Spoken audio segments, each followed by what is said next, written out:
propia del órgano donde está, ¿no? Pero muchas veces son lesiones pequeñas con las que uno puede vivir. Por ejemplo, hay fibroadenomas de mama, que en muchas necropsias hemos encontrado, ¿no? Ya revisando la mama de la paciente, y que han vivido toda su vida con eso sin que les haya molestado, ¿no? Ese es un tipo. Otro puede ser pequeños bultitos de grasa. Nosotros hemos visto un lipoma, ¿no es cierto? Hemos visto una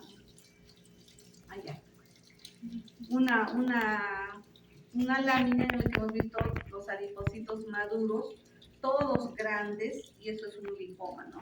Ahora, otra cosa, las neoplasias benignas también vienen encapsuladas, envueltas por una membrana, por una telita, ¿no? Y esa envoltura es tejido fibroconjuntivo. Entonces, esa es una diferencia también importante. Las neoplasias benignas no infiltran el tejido, no lo dañan el tejido donde está, ¿no? Crecen, están envueltas en su cápsula, son fáciles de poder, digamos, enuclear cuando quieren retirarlo, pueden sacar, tiene su envoltura. Y microscópicamente identificamos esta cápsula, como les digo, no es tejido conjuntivo la mayoría de las veces. Algunas veces, cuando se retira, muchas veces se saca el tejido que está adyacente, ¿no? Por ejemplo, en una tiroides tenemos los adenomas, ¿no? Adenomas, como habíamos visto, en las terminaciones también, en las neoplasias benignas, terminación en oma, ¿no? Adenoma, lipoma, fibroma, tenemos también leiomioma, ¿no? Son terminaciones tanto adenoma para lo que es glándula. ¿Dónde encontramos glándula? En los epitelios, ¿no? Los epitelios te pueden dar, digamos, lesiones a nivel del tracto gastrointestinal, que es el epitelio de cubierta, ¿no? Ahí tenemos el tubo digestivo, a nivel del esófago, a nivel, digamos, del esófago tenemos las glándulas mucosas, en el estómago tenemos también las glándulas del epitelio mucosecretor, en el intestino también tenemos un epitelio intestinal columnar. Entonces, y en el intestino grueso igual, ¿no? Un epitelio también que tiene bastantes células calciformes y es un epitelio también de absorción más que todo, ¿no? Entonces, estos epitelios tienen glándulas. Las glándulas son estructuras tubulares, como tubos, ¿no? Tienen una luz central y las células que están alrededor. Entonces, estas glándulas, como si recordamos, por ejemplo, en el esófago tenemos un epitelio, la parte que está en contacto con cuando nosotros ingerimos los alimentos, la parte que está en contacto con la luz es un epitelio estratificado, tiene varias hileras. No hace capa córnea porque nosotros comemos cosas blancas, no necesitamos, digamos, ser como, por ejemplo, como los pollos o los ratones u otros animalitos que comen cosas granos, por ejemplo, que son más ásperos. Entonces necesitan que su esófago tenga una cubierta como la piel, ¿no? En cambio nosotros todo lo que es la cavidad oral, la faringe, el esófago, el estómago, no tiene, digamos, sobre todo en el epitelio estratificado, no tiene capa corta, solo llega hasta mucosa, ¿no? Entonces la mucosa del esófago es estratificada. Otra mucosa que también es estratificada es en el aparato urogenital, ¿no?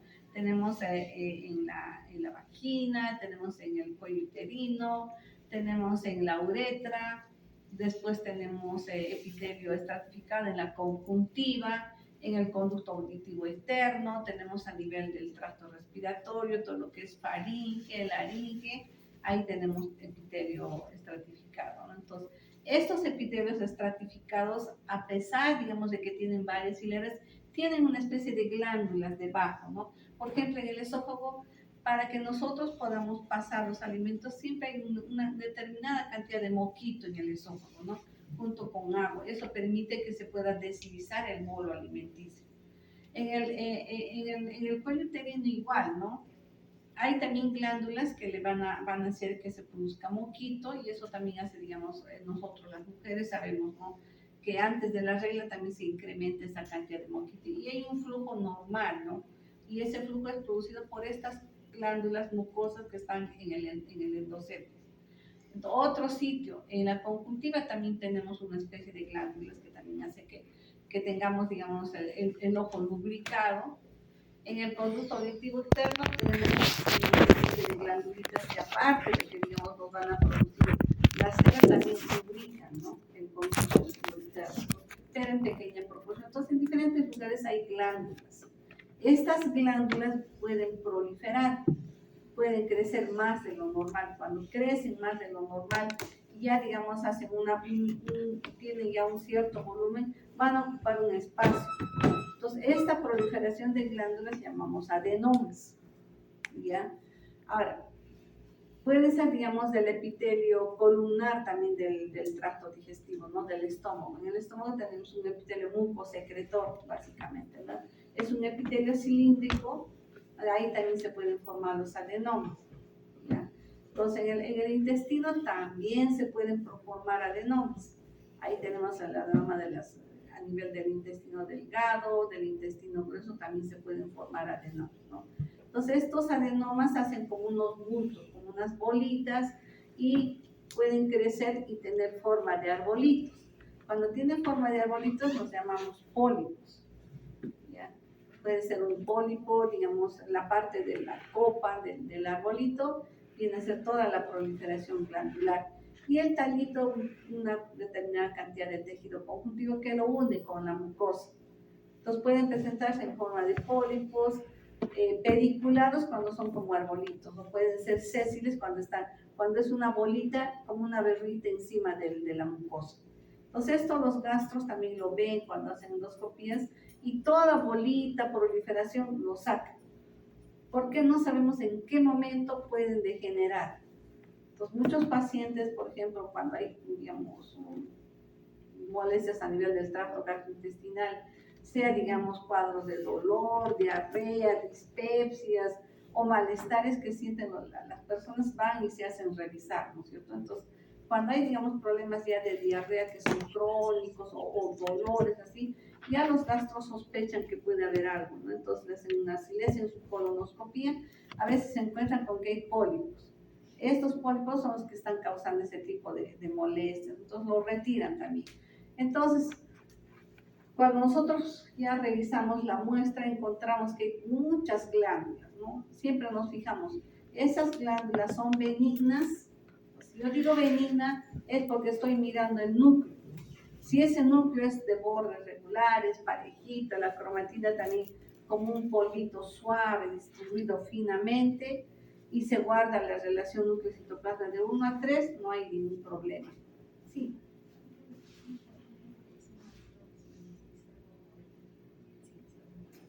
Ya, no, acabamos ahorita, 5 minutos más y acabamos. Porque si es la 1 y acabamos solamente ya, pero es una preparación para lo que vamos a ver en las plantas, ¿ya? Entonces, estas proliferaciones se tapan, se cubren de una telita que es el tejido conjuntivo. Y esto es lo que llamamos las lesiones benignas, ¿no? Si es que es un adenoma, va a tener igual su envoltura. Si es que es un leiomioma, un lipoma, igual. En las neoplasias malignas, no. Entonces, ya les voy a poner acá, después los que se quedan, si tienes que salir, lo pongo, ¿ya? Entonces, son delimitadas.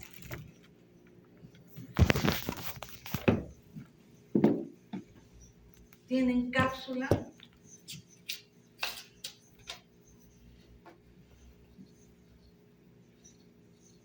No hay atipicidad. Cuando digo no hay atipicidad, me estoy refiriendo a las lesiones o, digamos, alteraciones que tienen en el núcleo, ¿no?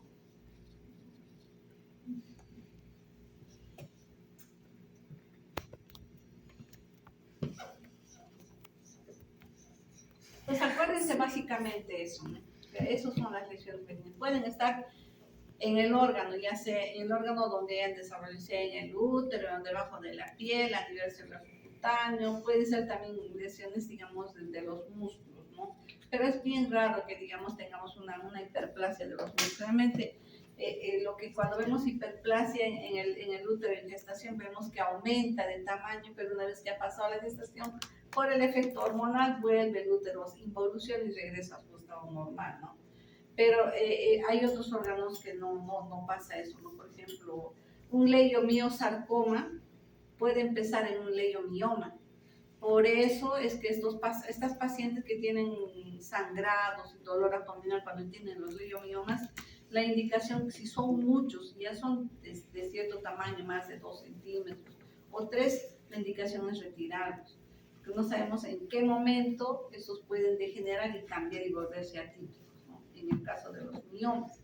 En los fibromas, a veces son únicos, localizados, y pueden, como les digo, tenerlos toda su vida, ¿no? Entonces, si les da molestias, lo retiran, ¿no? Ahora, también ustedes van a encontrar que algunos textos dicen fibromas, y los ginecólogos también dicen fibromas a los leiomiomas, ¿no? Pero lo correcto es leiomioma, entonces van a escuchar eso. Tiene su fibroma uterino, digamos. Entonces, así vulgarmente pasa, pero cuando se ve en histología es leiomioma porque son células musculares lisas. ¿Ya? Los fibromas son fibroblastos, ¿ya? Son diferentes a las células musculares lisas. Ahora, otra cosa que también vemos, los adipocitos que habíamos visto el otro día. Entonces, básicamente son glándulas. Ahora, a nivel de la piel tenemos los nervios, los lunares que conocemos, ¿no? Esos lunares son proliferaciones de células néricas, ¿no? Con aumento del pigmento, entonces son lunares benignos, ¿no? Hay gente que vive con sus lunares, no le molesta, ¿no? Pero si este lunar es irregular, empieza a crecer y tiene, digamos, cambios de coloración, áreas más oscuras, más claras, ya pensamos en una lesión maligna que es el melanoma. Ahora, la terminación OMA no es así exclusiva para lesiones benignas. Tenemos, por ejemplo, en lesiones malignas tenemos los linfomas, en las zonas malignas, ¿no? Acá hay la terminación OMA.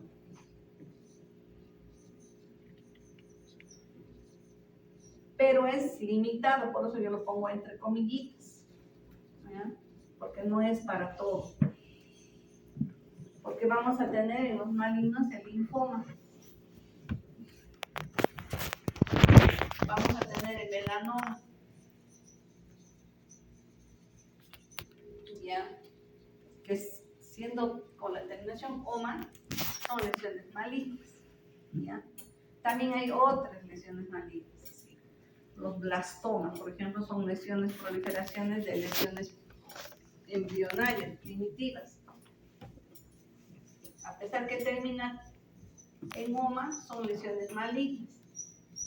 Entonces, acuérdense, hay lesiones malignas que terminan en OMA y que no necesariamente son benignas, ¿ya? El resto sí termina. Por ejemplo, cuando es en piel, o de hecho, cuando es en piel, vamos a tener el carcinoma escamoso, el carcinoma vasocelular, básicamente los dos principales del epitelio. Luego tenemos de los anexos. Y en los anexos de piel tenemos glándulas sudoríparas, tenemos folículo piloso, tenemos, ¿cómo se llama? En lo que hay en el tejido conjuntivo, no todo lo que hay. Tenemos fibroblastos, vasitos, también pueden producirse los hemangiomas, ¿no? Entonces, o lesiones de ahí, de todo lo que es de la parte de la piel. Entonces, las neoplasias también acuérdense de eso, ¿no? Ahora, lo otro son cuando son las glándulas. Ahí tenemos los adenocarcinomas, que es de la glándula, adenocarcinoma. Ahora, si tenemos de lo que es el tejido fibroconjuntivo, tenemos a los sarcomas. Ahí tenemos el leiromiosarcoma cuando es de músculo liso, fibrosarcoma cuando es de fibroblasto. Tenemos rhabdomiosarcoma cuando es de músculo esquelético, ¿ya? Ahora, en tejido nervioso ahí ya tenemos diferentes terminologías, ¿no? En el tejido nervioso es de acuerdo a la célula que tenemos en el cerebro. Si es del astrocito, vamos a tener los astrocitomas. Entonces ahí también termina en oma. Astrocitoma.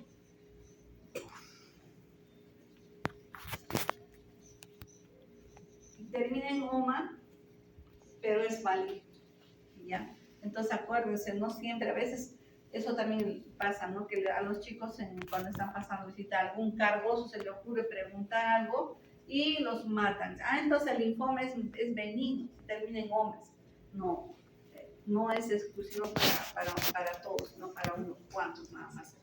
Entonces, entonces acuérdense, sarcomas para lo que es tejido conjuntivo y adenocarcinoma para lo que es epitelios, ¿no? Sea de cubierta del tracto gastrointestinal o de la piel, ¿ya? En la piel tenemos el carcinoma escamoso, el carcinoma vasocelular y de los anexos, ¿ya? Entonces, ahora con este pequeño recuerdo para la próxima, vamos a ver adenocarcinoma de estómago o colon, vamos a ver un carcinoma escamoso y lo otro que vamos a ver un melanoma, ¿ya? Entonces, para la próxima práctica tenemos 3. Vayan leyendo qué vemos en un melanoma, por lo menos las imágenes. Voy a tratar de traer una pieza, por lo menos así, quirúrgica, para que vean, ¿no?, cómo se ve un cáncer en colon o un estómago, para que lo puedan ver.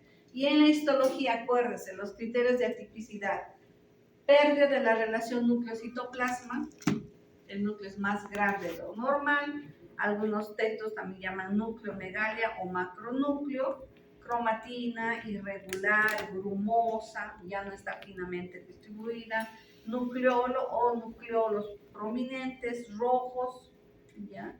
Figuras mitóticas atípicas, esos son los criterios de malignidad, ¿ya? Ustedes tienen que tener en cuenta para que digan esto es maligno o no, ¿ya? Bien, chicos, ahora sí vayan a mostrar.